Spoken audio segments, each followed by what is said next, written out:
বেগম জুবাইদা রহমানের ওনার যে আপিল, ওনাকে দুর্নীতি দমন আইনে ওনাকে সাজা দেওয়া হয়েছিল এবং উইথ তার হাজব্যান্ড মিস্টার তারেক রহমান, এবং ওনার যে আপিল সেটা আজকে দুইটা সেশন শুনানি হলো। শুনানি শেষ করার পরে মাননীয় আদালত এটা 28 তারিখে অর্থাৎ ডে আফটার টুমোরো বুধবার দিন এটা জাজমেন্টের জন্য রেখেছেন। তারেক রহমান সাহেবের নামে আমরা দেখেছি যে সেখানে আমি আজকে কোর্টের কাছে বলেছি যে একটা টাকা বা একটা সম্পত্তিও বাংলাদেশের এই 54,000 বর্গমাইলের বাইরে নাই। কাজেই ম্যাডাম খালেদা জিয়া অনেকবার উনি বলেছেন যে বাংলাদেশের বাইরে আমার কোনো ঠিকানা নাই। আজকে আমি আজকে বিমোহিত যে ওনার কথাই যেন সত্য, সেটাই আমরা আজকে কোর্টের কাছে বললাম যে ওনার যেই সম্পত্তি প্রথমত হলো যে এই একটাও তার জ্ঞাত আয়ের বহির্ভূত না, একটাও কোনো অসাধু উপায়ে অর্জিত না, আর একটা টাকা বা একটা সম্পত্তিও এই 54,000 বর্গমাইলের বাংলাদেশের বাইরে না, অর্থাৎ বাংলাদেশের বাইরে এই পরিবারের কোনো ঠিকানা নাই।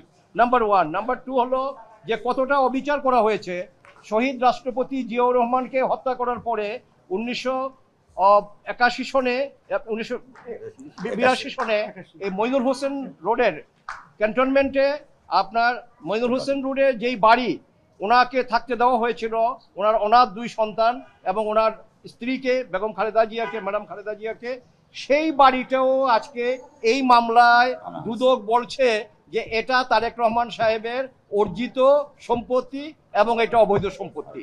অথচ এই সম্পত্তিটা সরকার ওনাদেরকে থাকার জন্য সরকারিভাবে সম্পূর্ণ নিয়মের ভিতরে থেকে এটা ওনাদেরকে অ্যালটমেন্ট দেওয়া হয়েছিল। আরেকটা প্রপার্টি আছে আপনার গুলশানে, সেটাও আপনার রাষ্ট্রীয়ভাবে সরকার যথাযথভাবে ওনাদেরকে 1982 সনে দান করেছিল, 33 টাকা মূল্যমানে যে স্টাম্প করে একেবারে ওনাদের মালিকানা সেখানে নির্ধারিত করে এই পরিবারকে সেটা দেওয়া হয়েছে। সেটাও বলা হয়েছে সরকারি সম্পত্তি সরকার শহীদ রাষ্ট্রপতি জিয়াউর রহমানের পরিবারকে দিয়েছেন। আর আজকে মামলায় তারেক রহমান সাহেবকে দোষী সাব্যস্ত করে সাজা দেওয়া হয়েছে যে এই সম্পত্তি, এই গুলশানের এটা এবং এই মইনুল হোসেন রোডে ক্যান্টনমেন্টের যে বাড়ি, এই দুইটা উনি অবৈধ উপায়ে নাকি অর্জন করেছেন এবং এটা তো বহির্ভূত। বিচারের নামে এরকম প্রহসন এটা আমি আমার ওকালতি জীবনে কখনো দেখিনি। আর আরেকটা কথা আমরা বলার চেষ্টা করেছি, সেটা হলো যে এই মামলায় সবচেয়ে যেটা বৈপরীত্য সেটা হলো আমরা জানি যে বছরের পর বছর গরিব মানুষ এই কোর্ট কাছারির বারান্দায় ঘুরতে ঘুরতে কোনো মানুষ বিচার পায় না, কিন্তু এই মামলায় যেদিন চার্জ করেছে 2022-এ 2023-এ, তার থেকে 2 মাসের মধ্যে 42 জন সাক্ষী নিয়ে এবং সেখানে ওনাদেরকে স্বামী স্ত্রী দুজনকে দোষী সাব্যস্ত করে ওনাদেরকে সাজা দেওয়া হয়েছে। তো আমি মাননীয় আদালতকে বললাম, এমন যদি হতো এই 2 মাসের মধ্যে যদি সমস্ত এই দেশের সাধারণ মানুষ বিচার পেত, তাইলে আমাদের এই বিচারের বাণী নীরবে নিভৃতে কাঁদে এই কথা বলে আমাদের আর কোর্টের কাছে হাজারি করা লাগতো না। কাজেই এই সমস্ত কিছু দেখে আমি বলেছিলাম যে এমন যদি হতো, যদি 2 মাসেই বিচার শেষ করে 42 জন সাক্ষী নিয়ে 2 মাসের মধ্যে বিচার শেষ করা যেত, তাইলে বাংলাদেশে আমার মনে হয় যে আমাদের এই কোর্টে, নিম্ন আদালতে এবং এই যে আমাদের উচ্চ আদালতে কোনো মামলা আর পেন্ডিং থাকতো না, সমস্ত মামলা এভাবে শেষ হয়ে যেত। Everybody is equal in the eye of law. একজন গরিব সাধারণ মানুষের মামলা আর তারেক রহমান সাহেবের মামলার মধ্যে কোনো পার্থক্য নাই। মামলাকে মামলার মতো দেখতে হবে, এটা কখনো যেন উদ্দেশ্য প্রণোদিত না হয়। এবং আমরা এটা কোর্টের কাছে বলেছি যে বেগম জুবাইদা রহমানের আপিল আপনার সামনে আছে, উনি আইন মেনে যথাযথভাবে আপিল করেছেন, এই আপিল আপনি শুনতেছেন। আমাদের এখানে নজির আছে, 21শে আগস্টের মামলায় আপনারা জানেন হাইকোর্ট ডিভিশন এবং অন্যান্য গিয়াসউদ্দিন আল মামুন সাহেবের সাথে আরেক মামলা এবং ম্যাডাম খালেদা জিয়ার জিয়া চ্যারিটেবল জিয়া অরফানেজ ট্রাস্টের মামলায়, সেই মামলায় তারেক রহমান সাহেবের আপিল ছিল না, কিন্তু আমরা মাননীয় প্রধান বিচারপতির ওনার নেতৃত্বে যে বেঞ্চ অ্যাপেলেট ডিভিশনে আমরা সেখানে প্রেয়ার করেছিলাম যে মিলর্ড যদি দেখেন যে এই মামলা প্রমাণ হয় নাই, সেক্ষেত্রে যিনি আপিল করতে পারেননি আপনার এই রায় একুইটাল যদি আপনি দয়া করে দেন, এটা যেন ওই নন অ্যাপিলিং অ্যাকিউজডের বেলায় প্রযোজ্য হয়, আপনি সেটা বিবেচনা করবেন।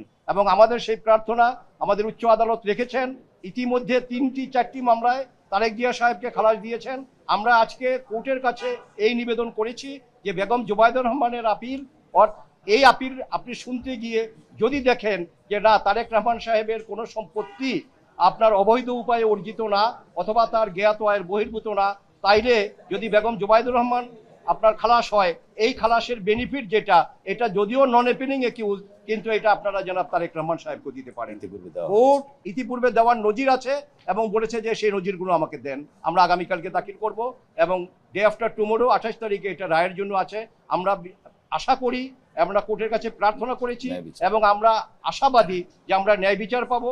বেগম জুবাইদা রহমান এই মামলা থেকে খালাস হবেন এবং ওনার স্বামী বেগম জনাব তারেক রহমান সাহেব তিনিও এই মামলা থেকে খালাস পাবেন, আমরা এটা আশা করি। পলাতকের ডেফিনেশন হলো ওনারা ইচ্ছাকৃতভাবে ফিউজিটিভ হন নাই, forcibly they were ousted from the country.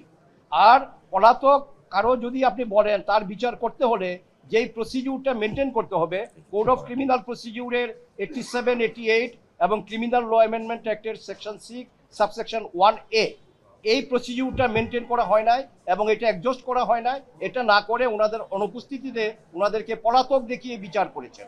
কিন্তু 18 কোটি মানুষ জানে যে ওনারা এই দেশ থেকে পালিয়ে যাননি, ওনারা নিজেদেরকে কনসিড করেননি, ওনাদেরকে জোর করে দেশ থেকে বাধ্য করা হয়েছিল ওই সময়ে।